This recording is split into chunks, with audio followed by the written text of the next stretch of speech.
সাপ্তাহিক খাবারের রুটিন এভাবে করলে সংসার থেকে বাঁচাতে পারবেন লাখ লাখ টাকা। রান্নার কাজ কিভাবে দ্রুত করা যায়, তো আজকে অনেক কিছু গুরুত্বপূর্ণ টিপস শেয়ার করব। আশা করছি ভিডিওটি সবার কাছে অনেক বেশি ভালো লাগবে। তো স্কিপ না করে পুরো ভিডিও দেখার অনুরোধ রইল। নতুন গৃহিণীরা অনেক বেশি উপকৃত হবেন। হ্যালো এভরিওয়ান, আসসালামু আলাইকুম। কেমন আছেন সবাই? আই হোপ সবাই খুব ভালো আছেন আর সুস্থ আছেন। আমরাও আলহামদুলিল্লাহ খুব ভালো আছি। আমার নতুন একটি ভিডিওতে সবাইকে ওয়েলকাম করছি। প্রতিদিন আমাকে হাফ কিলো করে দুধ দিয়ে যায়, আর এটা কিন্তু গরুর দুধ। তো যেহেতু কালকে দুধ দেয়নি, তো সেই জন্য কিন্তু আজকে 1 কিলো দুধ দিয়েছিল, আর সেটাই কিন্তু আমি ঢেলে নিচ্ছিলাম। যদি দুধটা সাথে সাথে না ঢেলে নিই তাহলে কিন্তু পরবর্তীতে আবার নষ্ট হয়ে যেতে পারে। তো সেজন্য আমি সব সময় সময়ের কাজটা সময়ে করার চেষ্টা করি। তো দুধটা ঢেলে নিলাম, আর তারপরেই কিন্তু এখন একটু দুধটাকে গরম করে রেখে দেব। আসলে সাথে সাথে গরম করে রাখলে কিন্তু নষ্ট হওয়ার সম্ভাবনা অনেকটাই কম থাকে। তো সেজন্য সেই কাজটাই কিন্তু আমি প্রথমে করে নিয়েছি। একটা সংসারে যদি কোনো জিনিস নষ্ট হয়, এতে কিন্তু সংসারের পক্ষে ভালো না। তো সেজন্য সংসারের খরচ যাতে একটু হলেও কমানো যায়, তো সেই দিকগুলো আমাদের গৃহিণীদেরকেই কিন্তু দেখতে হয়। তো আমি সেই বিষয়গুলো সব সময় ভেবেচিন্তে চলার চেষ্টা করি। আর দুধ গরম করতে দিয়ে আমি কখনোই খুব একটা বাইরে যাই না, কারণ অনেক সময় হয়েছে কি হয়তো দুধ গরম করতে দিয়েছি আর একটু হয়তো অন্যমনস্ক হয়েছিলাম আর দুধ উতলে পড়ে গেছে। তো এরকম অনেক ঘটনা কিন্তু ঘটেছে। তো সেজন্য আমার হাজব্যান্ডের কাছ থেকে কোনো সময় অনেক বোকাও খেয়েছি। তো যাই হোক, এখন কি করি, যখনই দুধ গরম করতে দিই, তো যতক্ষণ না সেটা গরম হয় ততক্ষণ কিন্তু সেখানেই দাঁড়িয়ে থাকি। তো দুধটা গরম করে নেওয়ার পরে কিন্তু গ্যাস অফ করে দিয়ে তারপরে সেখান থেকে আমি অন্য জায়গায় যাই। আসলে দুধটা গরম হওয়ার পরে তো সেটাকে অফ করে দিয়ে কিন্তু আমি অন্য কাজে যাই, তা না হলে আবার দুধ উতলে পড়ে যায়। তো কার কার সাথে এমনটা হয় কমেন্ট করে জানাতে ভুলবেন না। আমার কাছে তো আগে প্রায় এরকম হতো, তবে এখন আর সেরকম হয় না। আমার বাবার বাড়ির ওখানে একটা মেলা বসেছিল, তো প্রত্যেক বছরে কিন্তু মেলা বসে। তো আগে হয়তো অনেকবার মেলায় গিয়েছিলাম, তবে বিয়ের পর আর খুব একটা যাওয়া হয় না। তো আমার হাজব্যান্ড আর আমার ছেলে গিয়েছিল কালকে রাতে। তো সেখান থেকে কিছু বাদাম নিয়ে এসেছিল, আর তার সাথে আমার জন্য একটা পান নিয়ে এসেছিল। তো সেটা একটুখানি আমি শেয়ার করেছি। আসলে আগে মেলায় গেলে অনেক কিছু খাওয়া হতো, বেশ ভালো লাগতো, তবে এখন আর খুব একটা যাওয়া হয় না। আসলে ঘোরাঘুরি করা এখন একেবারেই বন্ধ করে দিয়েছি। তো যাই হোক, হাজব্যান্ড ভালোবেসে এনেছিল, তো সেটাই আমার কাছে অনেক। তবে পান আমি খুব একটা খাই না। তো যাই হোক, যেহেতু ভালোবেসে এনেছে তো সেজন্য কিন্তু আজকে খেয়েছিলাম। একটা সংসারে কিন্তু স্বামী স্ত্রীর সম্পর্কটা ভালো থাকলে দেখবেন অনেক বেশি ভালো থাকা যায়। স্বামী স্ত্রী যদি সম্পর্ক ভালো না থাকে, আপনি যতই ভালো খান, যতই যাই করুন না কেন, কখনোই আপনি ভালো থাকতে পারবেন না। তো সবার আগে স্বামী স্ত্রীর ভালোবাসা থাকাটা একটা সম্পর্কের মধ্যে অনেক বেশি দরকার, তাহলে কিন্তু অনেক বেশি ভালো থাকা যায়। তো যাই হোক, ভিডিওর মূল পর্বে চলে যাই। তো প্রথমে যে কথাটি বলেছিলাম, আমরা যদি সাপ্তাহিক খাবারের একটা লিস্ট করে রাখি তাহলে কিন্তু অনেক বেশি সুবিধা হয়। এতে কিন্তু রান্নার কাজটাও অনেক বেশি সহজ হয়ে যায়। আসলে আমাদের প্রতিদিনের কিন্তু চিন্তা থাকে যে আজকে কি রান্না করব আর কি খাবো। এই চিন্তা ভাবনা কিন্তু আমাদের প্রত্যেকটা গৃহিণীরই হয়তো সকালে উঠেই এটাই শুরু হয়ে যায় যে আজকে কি রান্না করব। তবে এই সমস্যা থেকে মুক্তির একটাই কিন্তু সমাধান, আমরা যদি সুন্দর করে একটা লিস্ট করে লিখে নিই যে আজকে আমি এই রান্নাটা করব বা কালকে আমি এই রান্নাটা করব। তো সুন্দর করে যদি একটু লিখে রাখা যায় তাহলে সত্যি বলতে রান্নার কাজটা অনেক বেশি সহজ হয়ে যায়। আর এতে কিন্তু কোন দিন আমি কি খাবো বা কত খরচ হচ্ছে, এতে কিন্তু সবটাই হিসেব করাটা অনেক বেশি সহজ হয়ে যায়। তো আমি কিন্তু এখানে সাপ্তাহিক আমার খাবার রুটিন করে নিচ্ছিলাম, আর সেটাই আপনাদের কাছে শেয়ার করেছি। আশা করছি সবাই অনেক বেশি উপকৃত হবে, বিশেষ করে নতুন গৃহিণীরা আরও অনেক বেশি উপকৃত হবেন।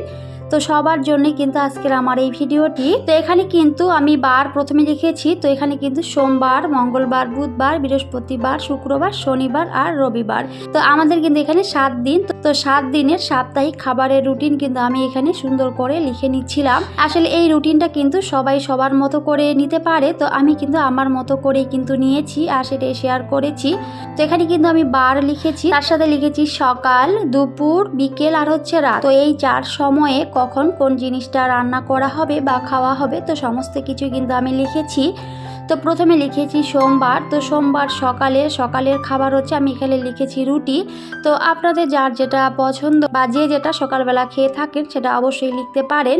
তো আমার যেহেতু সকালবেলা খুব একটা বেশি কিছু দরকার হয় না, হয়তো আমার রাত্রে রুটি করি তো সেগুলোই থেকে যায়, তো সেগুলি কিন্তু কোনো সময় সকালবেলা খাওয়া হয়। তো যাই হোক, তারপরে হচ্ছে দুপুরবেলা। তো দুপুরবেলা লিখেছি মাছ, ডাল, তার সাথে ভর্তা। আর চলে গেলাম একেবারে বিকেলবেলা। তো বিকেলবেলা আমাদের খুব একটা বেশি কিছু খাওয়া হয় না, তো কোনো সময় চা বিস্কিট এগুলোই খাওয়া হয় বা কোনো সময় হয়তো সেমাই বানিয়ে খেলাম, তো সেটাই কিন্তু আমি লিখেছি। তবে সব সময় যে খাওয়া হয় সেরকম কিন্তু না। তো তারপর হচ্ছে মঙ্গলবার। তো মঙ্গলবার আমি লিখেছি সকালবেলা এখানে পরোটা। তো হয়তো কোনো দিন পরোটা খাওয়া হয় বা কোনো দিন আমাদের বেশিরভাগ সকালবেলা কিন্তু চা বিস্কিট মুড়ি তো এগুলোই খাওয়া হয়। তো যাই হোক, হয়তো কোনো সময় পরোটা খাওয়া হয়, তো সেজন্যই আমি লিখেছি, আপনাদের বোঝানোর সুবিধার জন্যই কিন্তু আমি লিখেছি। তবে প্রতিদিন যে সেরকম কিছু খাওয়া হয় সেরকম না। তবে যারা এই ধরনের জিনিস খেয়ে থাকেন তারা চাইলে এভাবে সুন্দর করে লিস্টটা করে নিতে পারেন। তো আমার সংসারে আমি সব সময় খুবই সাধারণ খাবার দাবার খাই, আর সেগুলোই কিন্তু আমি ভিডিওতে দেখিয়েও থাকি। তো যেহেতু এখানে আমি আজকে খাবারের লিস্ট দেখাচ্ছি, তো সেজন্য কিন্তু আমি এটা লিখেছি। তবে সব সময় যে খাওয়া হয় না সেরকম না, মাঝে মধ্যে কিন্তু খাওয়া হয়, তো সেজন্যই লিখেছি। তো তার সাথে চলে গেছি দুপুরের খাবার। তো দুপুরের খাবারে এখানে আমি লিখেছি ডিম আর ভাজি। আসলে আমি সব সময় চেষ্টা করি একটা বা দুটো রান্না করার, এর বেশি কখনোই করি না, তো সেটাই কিন্তু লিখেছি। তারপরে বিকেলের খাবার। তো ওই যে বললাম বিকেলে হয়তো বেশিরভাগ চা বিস্কিট মুড়ি তো এগুলি খাওয়া হয়। তবে এখন যেহেতু ঠান্ডার সিজন, এখন কিন্তু বেশিরভাগ মুড়ি মাখা করেই খাওয়া হবে। তো তার সাথে হয়তো কোনোদিন পকোড়া, কোনোদিন হয়তো পেঁয়াজু, তো এগুলো কিন্তু বানিয়ে খাওয়া হবে। তো সেগুলি কিন্তু আমি বিকেলবেলা লিখে রেখেছি বিকেলের খাবারে। তো সকালের খাবারেই আমি কিন্তু এগুলোই খেয়ে থাকি, তো সেটাই কিন্তু আমি লিখেছি। তো হয়তো কোনোদিন রুটি, কোনোদিন পরোটা, আবার আপনারা চাইলে এখানে কোনোদিন কিন্তু বার্গারও বানিয়ে খেতে পারেন। তো আমার কিন্তু সেরকম হয়তো কোনো কিছু খাওয়া হয় না, বা কোনো সময় হয়তো চাপাটি বানিয়ে খাওয়া হয়। তো যাই হোক, এখানে কিন্তু আমি সেইভাবে আমার সাপ্তাহিক খাবারের রুটিনটা আমি লিখেছি। এখানে কিন্তু বুধবার লিখেছি মাংস ডাল। তো আমি যেহেতু দুইটাই রান্না করি তো সেই জন্য দুইটাই লিখেছি। তার সাথে বৃহস্পতিবার। তো আমাদের এখানে বৃহস্পতিবারে হাট বসে, তো সেজন্য সেদিন একটু ভালো মন্দ কিছু খাওয়া হয়। আসলে সপ্তাহে এখানে 2 দিন হাট হয়, বৃহস্পতিবার আর হচ্ছে রবিবার। তো সেই 2 দিন মাছ মাংস এগুলো কিন্তু একটু বেশি পরিমাণে আমাদের খাওয়া হয়, কারণ হাটের দিন জিনিসের দামটা অনেকটাই কম থাকে, তো সেজন্য সেগুলি কিন্তু খাওয়া হয়। আর তার সাথে শুক্রবার। তো শুক্রবারে চেষ্টা করি একটু মুরগি মাংস খাওয়ার, কারণ শুক্রবারের দিনে একটু ভালো না খেলে আবার হয় না। তো শুক্রবারে একটু বেশি কিছুই কিন্তু রান্না হয়। তো শুক্রবারে কিন্তু এখানে মুরগির মাংস ডাল তো এগুলো কিন্তু লিখেছি। তো সেটাই কিন্তু আমার শুক্রবারে আমি রান্না করব। তারপরে হচ্ছে শনিবার। তো শনিবারে ডিম ডাল তার সাথে ভর্তা বা কোনো সময় সবজি, তো এগুলো কিন্তু আমি রান্না করি। তো আসলে আমাদের সুবিধা মতোই কিন্তু এখানে সুন্দর করে একটা সাপ্তাহিক লিস্ট করে রাখা উচিত। সত্যি বলতে এতে কিন্তু অনেক বেশি সুবিধা হয়, এতে কিন্তু আর চিন্তার কোনো কারণ থাকে না যে আমি কোন দিন কি রান্না করব। আর এইভাবে যদি সুন্দর করে একটা হিসেব করে রাখা যায় যে এই দিন নিয়ে আমি এই রান্নাটা করব, তাহলে কিন্তু জিনিসগুলো আনতেও খুব একটা বেশি অসুবিধে হয় না। যারা একবারে মাসিক বাজার করেন তাদের পক্ষে তো অনেক বেশি সুবিধা হয়। তো আমাদের কিন্তু মাছ মাংসটা কখনোই মাসিক বাজার করা হয় না, যখন যেটা খাওয়া হয় তখন কিন্তু সেটাই বাজার থেকে কিনে আনা হয়। কারণ আমার বাজারটা একেবারেই কাছে, আমার গেটের সামনে কিন্তু অনেক বড় বাজার, তো সেজন্য কিন্তু আমার একবারে যে মাসিক বাজার করে রাখতে হবে সেরকম দরকার হয় না। তো চেষ্টা করি প্রতিদিনের একেবারে টাটকা ফ্রেশ মাছ মাংস নিয়ে এসেই কিন্তু খাওয়ার, আর সেভাবে কিন্তু খাওয়া হয়। আসলে টাটকা জিনিসের একটা টেস্ট কিন্তু আলাদা থাকে, যেটা হয়তো ফ্রিজে রেখে খাওয়া হয় সেটা হয়তো টেস্টটা অতটাও বেশি থাকে না। তবে টাটকা মাছ মাংস এনে খাওয়ার কিন্তু একটা মজাই আলাদা থাকে।